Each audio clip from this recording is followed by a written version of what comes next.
திருச்சி மாவட்டம் ஜீயபுரம் அடுத்த குடியாலா மாரியம்மன் கோவில் பகுதியில் வசிப்பவரான கணபதி என்பவரின் 19 வயது மகன் விஷ்ணு.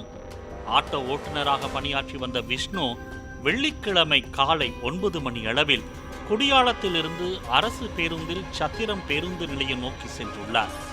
பேருந்து குடியாலம் அடுத்து திண்டுக்கரை ரயில்வே கேட் அருகே சென்றபோது பின்பக்க படிக்கட்டில் நின்றுள்ளார் விஷ்ணு. அப்போது ஹெல்மெட் அணிந்தபடி 2 பைக்கில் வந்த 5 பேர் கொண்ட கும்பலில் ஒருவர் பேருந்திற்குள் ஏறி விஷ்ணுவை காலால் எட்டி உதைத்து கீழே தள்ளியதாக கூறப்படுகிறது. கீழே விழுந்த விஷ்ணுவை 5 பேர் கொண்ட கும்பல் கண்ணிமைக்கும் நேரத்தில் அரிவாள், கத்தி உள்ளிட்ட ஆயுதங்களால் சரமாரியாக வெட்டிவிட்டு தப்பியதாக கூறப்படுகிறது.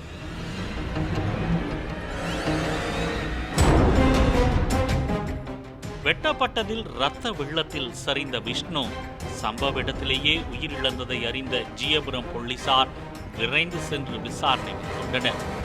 விஷ்ணு உடலை கைப்பற்றி உடற்கூறு ஆய்வுக்காக அரசு தலைமை மருத்துவமனைக்கு அனுப்பிய போலீசார் மோப்பநாய் உதவியுடன் குற்றவாளிகளை தேடி வருகின்றனர்.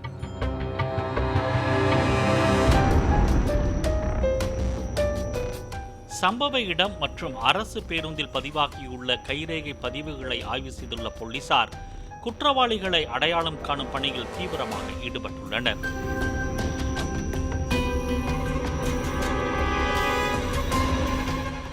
விசாரணையில் தனது உறவினர் பெண்ணுடன் தகாத உறவில் இருந்த குடியாலம் பகுதியை சேர்ந்த கோகுல் என்பவரை கொலை செய்த வழக்கில் கைதான விஷ்ணு கடந்த வாரம் சிறையிலிருந்து வெளியே வந்தது தெரிய வந்துள்ளது.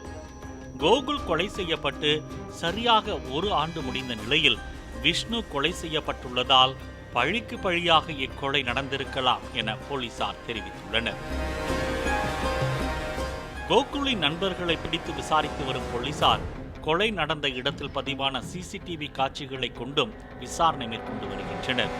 பட்ட பகலில் பேருந்தில் சென்ற இளைஞர் வெட்டி கொல்லப்பட்ட சம்பவம் ஜீயபுரம் பகுதியினரை அதிர்ச்சியில் ஆழ்த்தியுள்ளது.